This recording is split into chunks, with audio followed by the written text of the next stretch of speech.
우리 한국 사람들이어서 아주 친숙하고 잘 알려진 숫자들이 있습니다. 호주 사람들은 잘 모를 것이고 우리 자녀들도 얼마나 아는지 모르겠습니다. 우리가 잘 알고 있는 숫자, 예를 들면 이런 것입니다. 6.25 한국 전쟁을 나타내는 그런 숫자고, 8.15 광복절을 말하는 숫자입니다. 다른 나라 사람들에게는 의미가 없지요. 6.25 그러면 8.15 그러면 아마 무슨 이야기인지 의아해할 것입니다. 그런데 전 세계 인구가 다 알고 있다라고 말해도 과장 아닌 그러한 숫자가 있는데 다름 아닌 9.11입니다. 9.11 테러로 불려지는 이 사건은 그 이슬람 무장단체였던 알카에다가 2001년 9월 11일 미국 뉴욕 맨하탄에 있는 그 세계 무역센터, 우리 일명 쌍둥이 빌딩이라고 부르고 있는데 그곳과 워싱턴 DC에 있는 국방부 청사 건물 펜타곤을 비행기로 자폭하는 그러한 테러 사건임을 잘 알고 있습니다. 이 사건을 계기로 사실 세계는 9.12 사건을 계기로 하여서 9.12 사건을 전후로 하여서 테러에 대한 그러한 인식과 대응 방식이 완전히 달라졌다는 그러한 말을 하게 됩니다. 이 사건이 일어났을 때 저는 중국에 살고 있었습니다. TV를 통해서 이 세계무역센터가 무너져 내리는 것을 보게 되었는데 제가 지금도 기억하는 것 두 가지가 있습니다. 하나는 어떤 것이냐면 그 중국 사람들이 9.11 테러 사건을 보는 그러한 관점 또 시선과 제가 가지고 있던 것과는 달랐다는 것입니다. 물론 중국 사람들에게는 자국의 일이 아니었기 때문에 또 다른 면에서는 중국은 미국과 경쟁국 아니면 적대국 같은 그런 인식이 있었기 때문에 저와는 보는 그런 관점, 인식이 아마 달랐을 것입니다. 또 다른 것은 어떠한 것이냐면 사실 미국 금융의 중심이라고 말할 수 있는 그러한 월가에 위치해 있는 그 무역센터가 이런 테러를 당한 것은 하나님이 심판하신 것이라는 그러한 내용의 글도 읽었고 설교도 들은 기억이 납니다. 아시는 분은 아시겠지만 사실 이 윌가의 랜드마크 중에 하나가 이 돌진하는 황소라는 이 차징 볼스라는 그러한 동상입니다. 지금 제가 사진에 올려놨는데 저 동상이 그게 그 월가 무역센터 부근에 가면 있습니다. 주식시장에서는 그 황소는 주가의 화랑을 의미한다고 합니다. 참고로 말씀을 드리면 영어 단어에서 이 bullish라는 그 뜻에는 상승세라는 뜻이 있어서 이는 황소가 뿔을 밑에서 위로 확 들어올리는 것에서 비롯된, 그래서 그 월가에 가게 되면 무역센터 부근에 가게 되면 이 황소가 있습니다. 어느 목사님이 이러한 설교하셨습니다. 이렇게 황소 우상을 세워놓고 돈을 숭배하는 월가와 그 중심의 무역센터를 하나님께서 심판하신 것이다 라는 그러한 설교를 들은 기억이 납니다. 이러한 설교의 배경에는 우리가 세상을 살아갈 때 어려운 일을 당하거나 힘든 일이 있으면 또는 더 나아가서 비극적인 사건을 우리가 맞이하게 되면은 그 이유가 무엇인가를 생각하는 가운데 잘못해서 아니면 죄를 지어서 하나님이 아니면 신이 벌을 주고 있다 하는 그런 생각, 그런 성향이 우리에게 있는 것을 들을 수 있는 그러한 내용이 아닌가 생각합니다. 사실 여러분 이러한 생각과 마음은 오늘 본문을 통해서도 우리가 확인할 수 있습니다. 본문 1절 말씀 보게 되면 이렇게 기록하고 있습니다. 제가 다시 한번 읽어보겠습니다.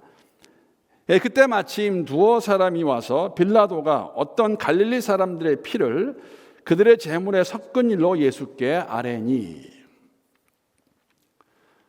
당시 팔레스타인 지역을 통치하고 있던 총독 빌라도가 어떤 갈릴리 그들을 죽여서 그 피를 그 제사 지내는 그 피와 섞은 이야기 사람들이 와서 예수님께 말해줍니다.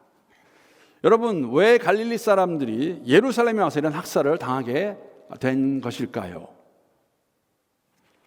유대인들은 여러분 절기가 되면 성전에 있는 예루살렘에 와서 순례하는 그러한 그 습관, 관습이 있었습니다. 아마 이때도 절기를 지키기 위해서 갈릴리 사람들이 예루살렘에 왔다가 로마 제국의 통치로부터 독립을 원하는, 또 외치면서 밀란을 일으켰다가 빌라도 총독에게 살해당한, 죽임을 당한 이 일을 말하고 있습니다. 이 당시의 역사학자인 요세푸스의 기록을 보게 되면 이러한 기록이 있습니다. 어느 유월절에는 한 3천여 명, 또 다른 유월절에는 한 2만여 명의 유대인이 학살되었다고 그러한 기록을 담고 있습니다. 오늘 본문에서도 분명한 이유는 알 수 없지만 아마 이러한 비슷한 일이 일어났던 것 같습니다. 예루살렘에 왔던 어떤 갈릴리 사람들이 빌라도에 의해서 죽임을 당하게 됩니다.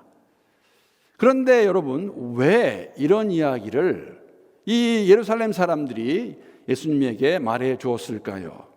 이 동기가 무엇일까요? 그들에게 감추어진 생각, 동기, 마음이 무엇이었을까요?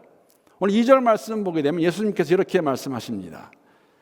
2절 말씀 보게 되면 대답하여 이르시되 너희는 이 갈릴리 사람들이 이같이 해 받음으로 다른 모든 갈릴리 사람보다 죄가 더 있는 줄 아느냐. 이 사건을 예수님께 이야기해 주는 사람들의 숨은 동기와 마음 무엇입니까? 예루살렘에 와서 빌라도 총독에 의해서 죽임을 당한 사람들, 그 갈릴리 사람들은 다른 갈릴리 사람보다 죄가 더 많아서 이렇게 말할 수 있을 것 같습니다. 하나님의 저주를 받았고 심판받은 것이 아니냐, 그렇게 이해하는 마음으로, 그러한 생각으로 그들이 예수께 와서 말을 한 것이고, 동시에 많은 사람들의 칭송을 받고 있던 예수님께서도 그러한 그들의 생각에 동의해 주시고 그러한 해석을 주기를 원했던 것을 저희들이 엿볼 수가 있습니다. 그런데 여러분, 예수님께서는 그러한 그들의 기대와는 다르게 이 사건을 말해주고 있는 그들 향해서 뭐라고 말씀하시냐면 너희도 회개하지 않으면 이렇게 망할 것이라고 말씀하십니다. 사실 더 나아가서, 한 발짝 더 나아가서 하는 예수님께서는 이 실로암 망대 사건 이야기를 그들에게 먼저 끄집어서 말씀해 주십니다. 오늘 4절 말씀 보게 되면 예수님이 이렇게 말씀하십니다. 또 실로암에서 망대가 무너져 치어 죽은 18사람이 예루살렘에 거한 다른 모든 사람보다 죄가 더 있는 줄 아느냐? 라고 그들에게 질문하십니다.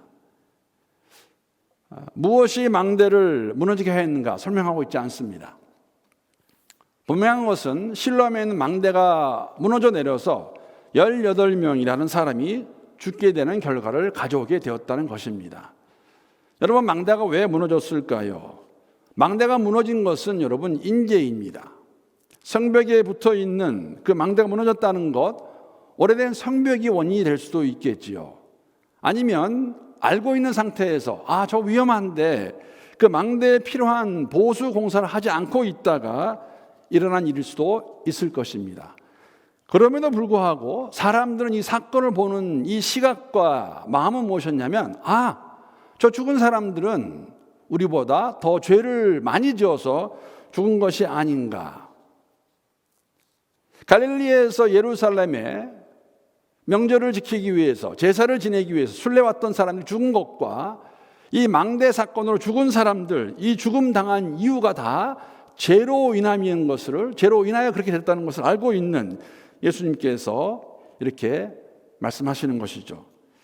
일반적이고 보편적인 생각입니다. 우리에도 그런 마음이 있습니다. 누군가에게 재앙이 있고 잘못된 일이 있고 어려움이 닥치고 비극이 있으면 우리 역시 보편적으로 저 사람 뭐 잘못한 거 아닌가 하는 그런 생각을 가지게 됩니다. 이러한 그들 향해서 오늘 주님께서는 3절과 5절에 동일한 경고의 말씀을 하십니다. 너에게 이르노니 아니라 너희도 만일 회개하지 아니하면 다 이와 같이 망하리라. 내가 너에게 말하는데 너희도 만일 회개하지 않으면 이들과 같이 망할 것을 말씀하십니다. 여러분, 이 앞에 일어나는 두 가지의 사건을 가지고 말씀하시는 예수님의 그 가르침을 통해서 우리가 삶 속에서 당면하는, 생기는 아주 어려운 일들, 어쩌면 비극과 같은 그러한 힘든 일인지도 모르겠습니다. 그러한 일과 심판에 관한 것, 우리가 두 가지 교훈을 오늘 이 주님 주시는 말씀을 통해서 우리가 발견할 수 있습니다. 먼저는 무엇이냐면, 먼저 생각할 수 있는 것은 무엇이냐면, 삶에서 우리가 당하는 어려움, 이것을 만약에 비극으로 묘사한다면 이러한 비극은 더 많은 죄의 결과가 아님을 저희들에게 말씀해 주고 있습니다. 말씀드린 대로 인간은 본능적으로 어려움과 고난을 당하게 되면 자연스럽게 죄와 연관시키는 그러한 성이 아주 큰 것이 사실입니다. 그런 마음이 있습니다. 유대인들에게도 이런 마음이 있다는 것을 오늘 본문을 통해 저희들이 확인하지 않았습니까? 확인할 수 있습니다. 예루살렘에서 죽은 갈릴리 사람들, 예루살렘이 오지 않아 죽지 않은 갈릴리 사람보다 죄가 더 많은 것이 아니냐라고 생각했던 그러한 마음. 망대가 무너져서 18명이 죽었을 때 저 사람들 우리보다 뭔가 잘못했구나, 그래서 죽은 것이구나 하는 그러한 생각 갖는 것. 물론 여러분, 우리가 아는 것은 잘못과 죄로 인해 당하는 어려움이 있을 수도 있겠지만, 적어도 오늘 본문에서는, 오늘 본문의 사건의 이유는 죄로 인한 것이 아님을 주님께서는 말씀해 주고 있습니다. 이것을 통해서 우리가 한 가지 확인해야 되는 것은 뭐냐면, 우리에게도 이러한 마음, 이러한 생각, 이러한 관점을 가지고 세상에서 일어나는 일들을 보고 이해하고 있는 것은 아닌가 생각해 봅니다. 이러한 생각, 이러한 판단, 옳지 않음을 오늘 본문의 내용을 통해서 확인할 수가 있습니다. 동시에 여러분, 또 다른 교훈은 무엇이냐면, 사실 비극과 죄가 무관하지 않은 것도 주님께서 말씀하십니다. 왜 그러냐면, 조금 전에 3절 5절에 동일한 말씀의 내용과 같이 죄를 회개하지 않으면 망할 것, 심판받을 것을 말씀하고 계시기 때문입니다. 죄가 더 많아서 죽은 것은 아니지만 동시에 너희도 이러한 사건을 보고 회개하지 않으면 망할 것이라고 말씀하시는, 그래서 죄와 벌이 무관하지 않은 것도 저희들에게 보여주고 계십니다. 여러분, 이 내용을 통해서 우리에게 주시는, 우리가 깨닫기 원하는 것이 있다면 무엇일까요? 무엇보다도 여러분, 죄에 대한 판단과 심판은 우리가 할 수 있는 것이 아니라는 것이 아닐까 생각합니다. 여러분과 제가 생각하기에 죄를 더 지은 것 같아 이러한 어려움, 아픔, 고난, 고통, 비극이 있다는 것, 여러분, 그거 우리가 이렇게 말할 수 없는 것 보여주고 계십니다. 때가 되면 이 판단은, 이 심판은 예수님이 하실 것입니다. 우리가 그때까지 해야 될 것은 무엇이냐면, 우리는 회개하는 것입니다. 회개하지 않으면 그렇게 망하리라고 말씀하고 계십니다. 오늘 본문의 말씀과 같이 서로 우리의 삶 속에서 우리의 죄로 인해 어려움이 있다 할지라도 여러분, 그것은 본인이, 우리 각자 하나님 앞에서 해결해야 될 일이라는 것이죠. 다른 사람들이 그것을 보고, 주위의 사람들이 그것을 보고 판단하여서, 혹은 우리가 가지고 있는 기준으로 판단하고 단정하고 죄의 결과라고 말할 수 없다는 것입니다. 사실 우리는 타인의, 우리 주위에 있는 사람들의 재앙이나 불행을 보았을 때에 그들의 죄를 찾아내고 들추어내고 정죄하는 것이 아니라 우리 스스로를 돌아볼 기회로 삼아서 회개의 기회가 될 수 있도록 해야 되는 것을 오늘 저희들에게 말씀해 주고 있는데, 왜냐하면 여러분, 오늘 이 상황을 가지고 주님께서 이렇게 말씀하십니다. 오늘 본문 6절 7절 말하면 이 상황에서 주님이 주시는 비유입니다. 이에 비유로 말씀하시되, 한 사람이 포도원에 무화과 나무를 심은 것이 있더니 와서 그 열매를 구하였으나 얻지 못한지라. 포도원 지기에게 이르되, 내가 3년을 와서 이 무화과 나무에서 열매를 구하되 얻지 못하니 찍어버리라. 어찌 땅만 버리게 하겠느냐. 한 사람이 포도원에 무화과 나무를 심었습니다. 3년이라는 기간 동안에 와서 보았지만은 3년이라는 시간이 흘렀음에도 불구하고 무화과 나무는 열매를 맺지 못합니다. 그래서 주인이 포도원지기에게 말하죠. 이 나무 찍어서 버려버려라. 아마 불구덩이에 던져버리라고 말했을 것 같습니다. 사실 시간이 지났음에도 불구하고 열매를 맺지 못하는 것, 회개의 기회가 주어졌음에도 불구하고 회개하지 못하는 모습을 저희들에게 보여주고 있는데, 여러분, 반전은 무엇이냐면 이 포도원 지기가 이 주인에게 오늘 8절 9절을 보게 되면 이렇게 간청합니다.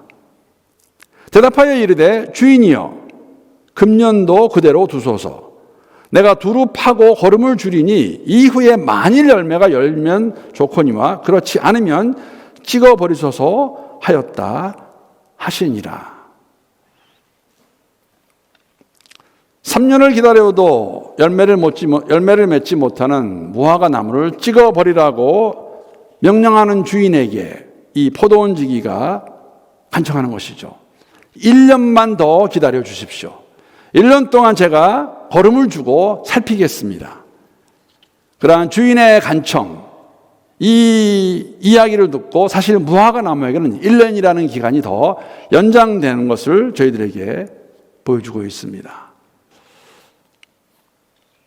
사랑하는 성도 여러분, 주님이 주인이 기대하는 열매,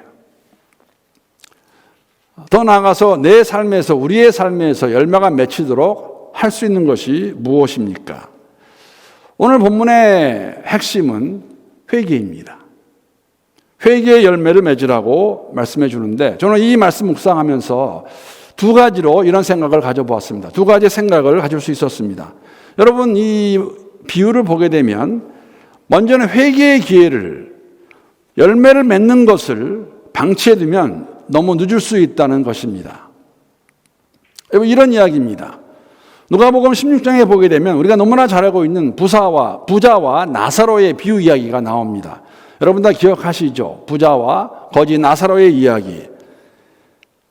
한 부자가 이 땅에 사는 동안 화려한 옷을 입고 호화로운 삶을 즐겼습니다. 모든 사람들이 부러워하는 그러한 삶이었을 것 같습니다. 그리고 그의 궁과 같은 집 대문에는 벌거벗고 헌데투성인 거지가 살고 있었습니다. 한 가지 흥미로운 것은 이 비유를 보게 되면 부자의 이름은 나오지 않습니다. 그런데 거지는 나사로였음을 저희들에게 말해주고 있습니다. 이 두 사람이 때가 되어서 이 세상을 떠나게 됩니다. 우리가 오늘날의 말로 표현하게 되면 주의 부르심을 받아서 소천하였습니다. 두 사람이 죽습니다. 거지 나사로는 하나님이 함께 있는 곳에, 부자는 그곳에 갈 수 없는 곳에 있음을 비유가 저희들에게 보여주고 있습니다. 이때 부자가 나사로에게 부탁을 합니다. 무슨 부탁합니까? 아직 살아있는 자신의 5 형제에게 자신이 당하고 있는 이 고통, 이 상황을 당하지 않도록 누군가 가서, 아마 나사로가 가서 좀 말을 해 주어라 라고 그렇게 부탁을 합니다.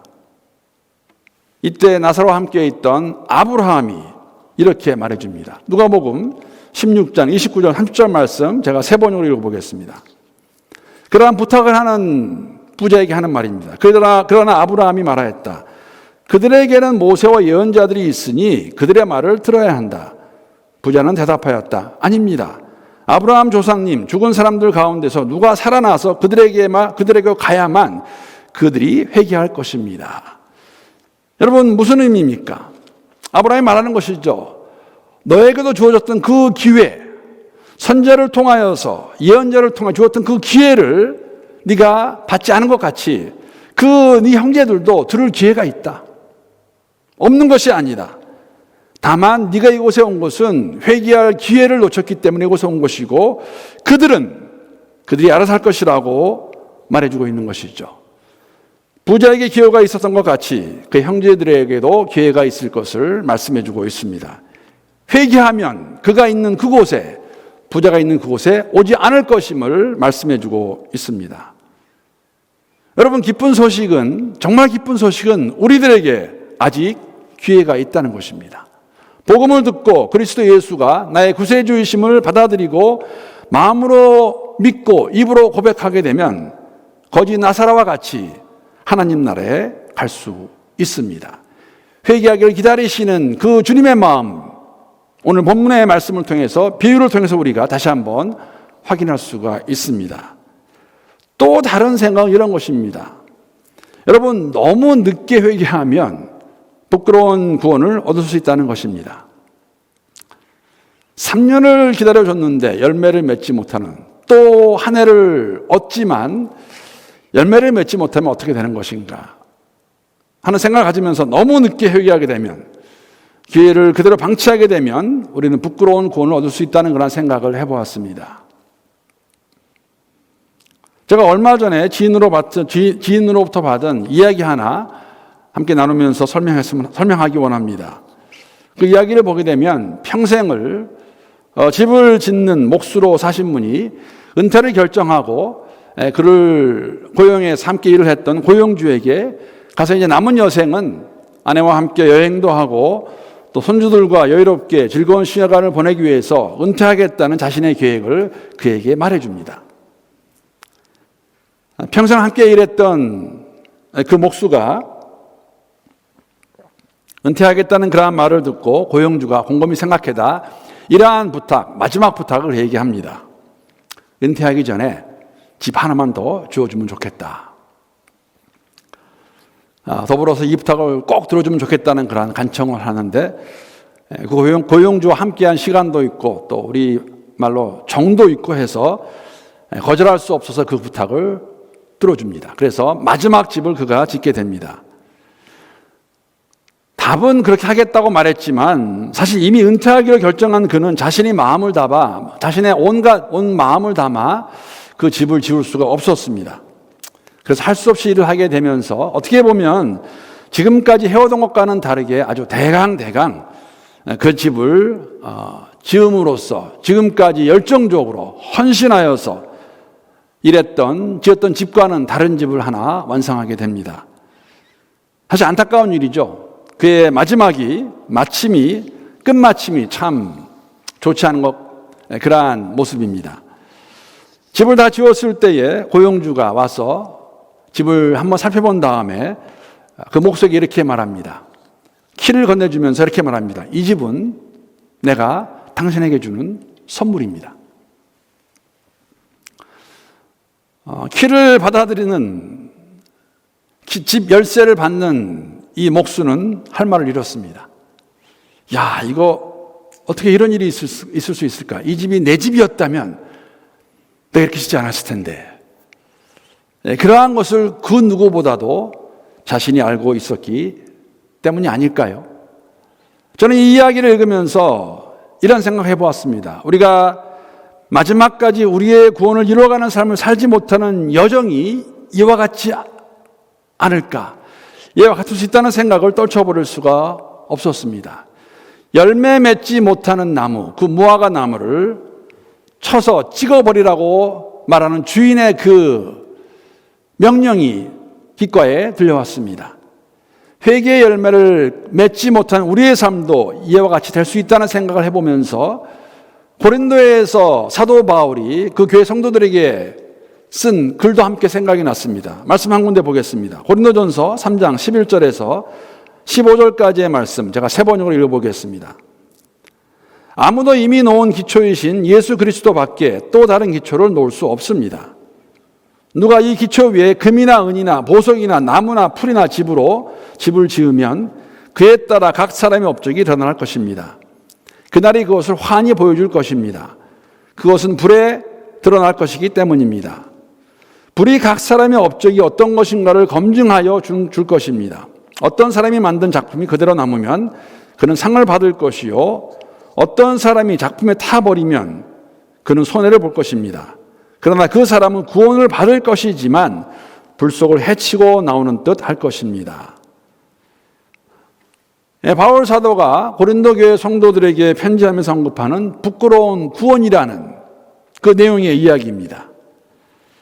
자기의 공로를 내세우고 자기 자랑을 내세우지만 마지막 심판 날에 불에 불타버리고 남은 것이 아무것도 없는 부끄러운 구원을 말하고 있습니다.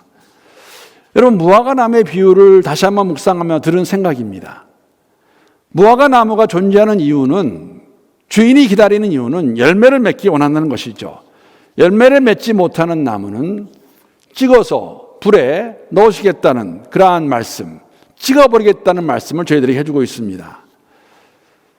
여러분, 우리가 오늘 예배를 시작하면서 함께 나눈 내용과 같이 코로나19 정말 한치 앞을 내다볼 수 없습니다. 지난 한 3, 4개월 동안 저희들이 그래도 자유스럽게 교회에 와서 예배를 드리고 정말 세상과는 다르게 잘 생활하다가 이 멜번에서 코로나 이 바이러스가 다시 한번 확산되어 가는 과정 가운데서 락다운을 하게 되었습니다.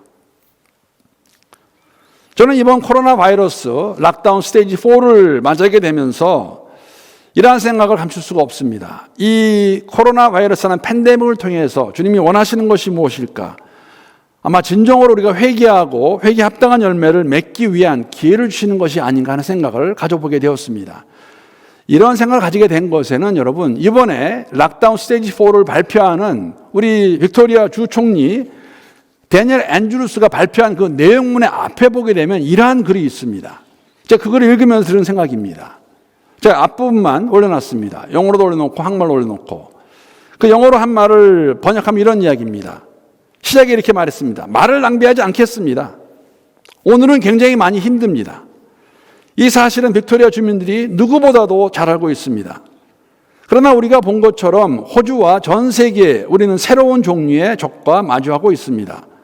더 스마트하고 빠르며 감염성이 더 강한 바이러스입니다.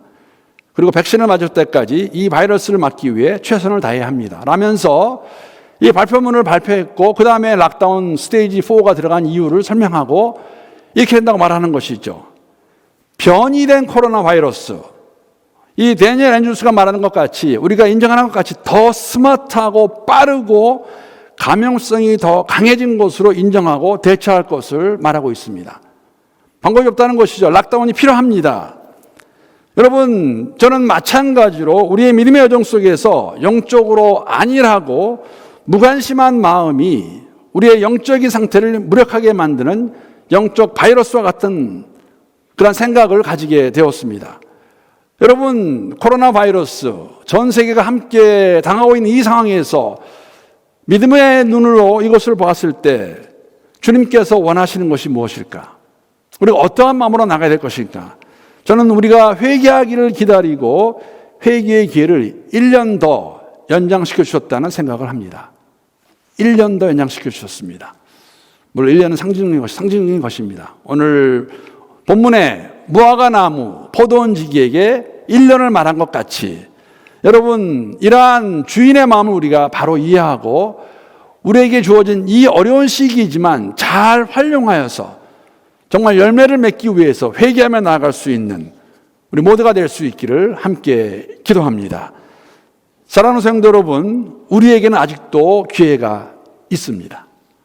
주어진 기회를 낭비하지 않고 주 안에서 새로운 다짐하며 나아갈 수 있는